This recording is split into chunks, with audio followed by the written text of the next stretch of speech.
Sean McVay is known for his offensive wizardry, but his greatest skill is staying one step ahead of his peers. The Rams constantly morph and update their scheming, finding fresh ways to attack modern defenses. This year, they found a way to fool the analytics, leading the charge as the game's most creative attack. The modern era has seen defenses build themselves around the use of two high structures, match coverages, and light boxes, as they try to counter the ever-increasing spread game. So to be a successful NFL offense, you've got to find counters of your own. Sean McVay has found a way to do this by detaching his personnel from his formational use. On paper, the Rams appear to lead the league in 11 personnel usage, but really, they're a disguised 13 personnel ground and pound team. They might bring 3 receivers onto the field, but they ask 2 of them to act as pseudo tight ends, aligning tight and getting down and dirty. By detaching his personnel usage from his formations, McVay has consistently confused defenses into aligning incorrectly or in mismatched coverages. When an offensive unit jogs onto the field, it's usually one assistant coach's job to shout out their personnel, and then the defense will match accordingly based on game plan, with the DC then calling the defensive play. Seeing 11 personnel, most modern defenses are going to play nickel, bringing 5 DBs onto the field to counter the speed, expecting some form of spread attack. So when the Rams condense and become a pseudo 13 personnel unit, defenses are left ill-prepared and overpowered. It's second and long here against the Eagles, and seeing 11 personnel, they're in nickel playing a 2 high quarters defense. But they just got completely overloaded at the point of attack. They try to compensate for the formation by using a 6-1 front, but the receiving trio completely seal the edge. And look at that space Kyren Williams can run into. He's practically strolling for a first down. You can't just fake your personnel using any players. You need some special talent. 88 is Jordan Whittington, and he's one of the best blocking wide receivers in this league. And although he's only caught 12 passes this year, usually operates as the outer man when they go into these wing looks. 12 is Puka Nacua, and he's one of the most talented players in all of football, and what makes his whole system click. A do-it-all player, he's equally adept at slicing you through the air as he is leading the way in the run. Look at the fantastic block here, turning Mike Hilton out the gap to lead the way, followed by great climb blocks from Kobe Parkinson and Kevin Dotson. The Colts have done a better job to match the front and get 8 men into the box, but the numbers and angles advantage is still too much. Because this is Sean McVay we're talking about, creativity doesn't stop there, adding all manner of motions to get to this set and open up angles. Here, Jordan Whittington motions from tight left, with the ball snapped as he crosses its path, adding momentum to his edge-sealing block. The motion gets them 5-on-5 numbers, and look at the double team between Higbee and Puka. The nickel stands no chance, getting blasted out the gap by Puka as Higbee climbs for the next man. Great job by the center to seal out the will, and the Rams create a chasm to run through. It's the same escort motion play again here on the wide zone, adjusted slightly to attack the Eagles' 6-1 front. They know the strong side edge is protected by DeJean here, having the left tackle and tight end double the 5-tech, with Higbee climbing to the mic, setting up Whittington to take out DeJean. Puka will then crack down on the late filling safety, getting Williams to the edge clean. Making corners tackle and linebackers cover is a key to offensive football, and Adoree Jackson can only drag him out of bounds after the first down. And here's a different motion that gets us to the same blocking assignment. Facing another quarters coverage shell, they start off in tight wing before Tutu Atwell exit motions as the ball is snapped. The tackle and tight end work the edge before a great climb by Davis Allen. Whittington clears out the nickel corner, and Tutu exit motions just to lay a crack block on the safety.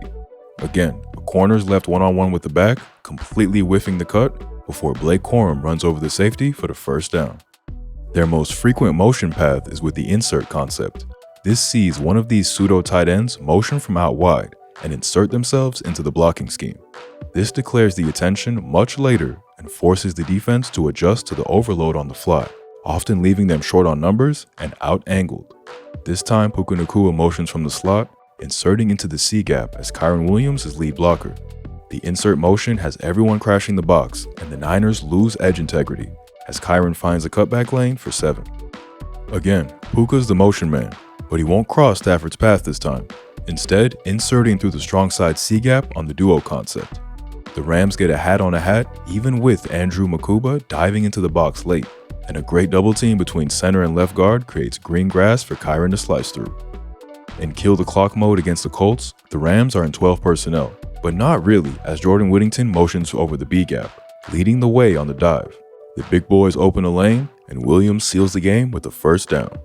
And although this isn't pseudo-13 personnel, it is insert and a great confirmation of the Rams' commitment to running the rock and being a physical football team. In true 13 this time, the only receiver on the field, Kanata Mumfield, will come in motion and insert through the C-gap, as the Rams commit 9 bodies to the box and force the Jags to match them. The edge and corner get caught peeking inside, and Williams escapes backdoor for the first down. The sponsor of this video, Kalshi, obsessed with odds and probability like some of the folks here at TF, want to study trends and potentially make a bag off your sports knowledge? Then allow me to introduce Kalshi. Kalshi is the first and only federally regulated prediction market in the US where you can trade on whether events will or won't take place, and it's now live on Robinhood and available in all 50 states. With over 1 million active users, Kalshi allows you to profit from your intuition or gain information by tracking how a crowd thinks an event is going to occur. For example, will Jacoby Myers be moved before the trade deadline? I think he is, so would trade for yes shares, potentially making money based on the outcome of the trade. And it ain't just sports. Users can trade on the likelihood of anything from pop culture to politics. If you want to try it out, Kalshi is giving out $10 to anyone who signs up using our code THINKING and trades at least $100 on the market. So act now. Thanks to the folks at Kalshi for sponsoring this video. What makes all this doubly effective is that their passing game is based off the same looks and motion, making it difficult for defenses to identify, getting caught overcommitting to the run, only to then get burnt by a receiver. They love the insert concept for this, as it drags the defender responsible for this receiver into the run fit, only to then have to try to back out of it and defend the route.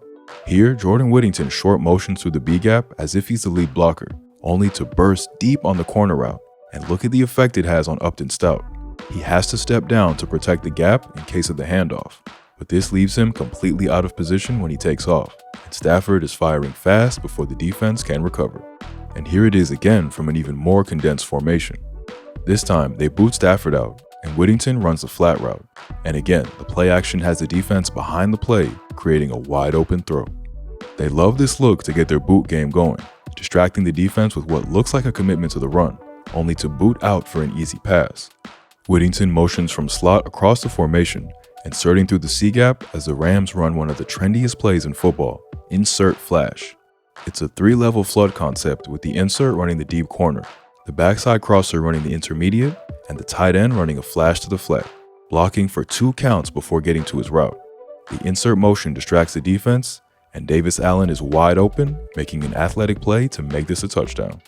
And here, Whittington's once again the motion man, but the Rams will run double insert, with Xavier Smith also looping through the other C-gap before running his route.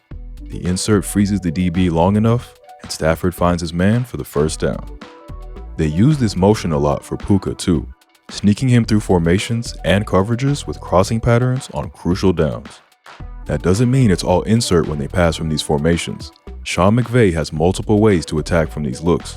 They'll run straight dropback from it, confusing defenses who were expecting a run.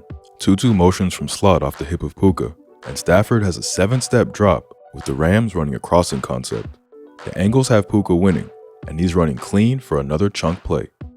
Condensed, the boot is a big part of this game even when they don't use insert, creating both easy throws and chunk pickups. Look at Puka doing the dirty work here, motioning to tight and taking the edge defender in the boot play. Whittington gets lost amongst the motion, and he's wide open for Stafford to find. And here, it's his turn to set the edge on the boot. The run action has the safety with his eyes in the backfield, missing the tight end on the corner route. Stafford has clean grass, throwing this 25 yards downfield with just a flick of the wrist. Pinpoint. Look at the flick of that wrist. And they can boot towards the triple wing side too. A big play action fake has the Ravens overflowing to defend the tight set formation. And as they scramble back to find the routes, 44 gets stuck between defending Higbee and Puka, leaving another corner strike for Stafford to find. They like to fake this look too, using more play action to hold the defense. Whittington motions to tight, and the ball is snapped as if he's going to run an escort motion to the wide zone, only for it to become a stack motion Miami popularized a few years ago. Whittington drags a flat defender, and Adams cuts his way to space, perfectly in sync with Stafford. And here, they use it to set up a double move for Stafford. Whittington's motion has a corner tagging him, leaving Adams one-on-one with the safety. And you know what that means. Most corners can't stay with this man's route running, let alone a safety. and Stafford delivers a rainbow for 6. Operating all of these plays from under center increases the play-action game's effectiveness, and the Rams lead the league in under center use percentage. By turning your back on the defense, you're declaring your intention to run the football. Combine this with a condensed formation that sells the concept and shortens route stems, and you can build a deadly play-action game. Now, this isn't to say the Rams don't use spread shotgun formations. They do. It's just now only a portion of their offense, rather than the bulk like many modern passing attacks. Stafford can shift to the shotgun if teams get into heavy personnel, spreading everybody out and becoming a true 11 personnel team. And this is what makes them so difficult to match up with. Go heavy to defend these condensed formations and pseudo tight ends, and they'll spread you out and dime you all over the field with 2 all-pros at receiver and an all-time great at QB. If you're looking to understand how to attack modern defenses, the Rams are the best place to start. The use of pseudo 13 to manipulate defenses, only to then mangle the look with more misdirection, is poetry on turf. The players still make plays, of course. Kyron's a great do-it-all runner, Whittington's a hell of a blocker, and Stafford and Puka are one of the league's best duos. And then you have Davante Adams, a Hall of Fame receiver as your number 2. So yeah, a pretty stacked roster. Add a schematic advantage and a coaching wizard, and you've got a team destined for January.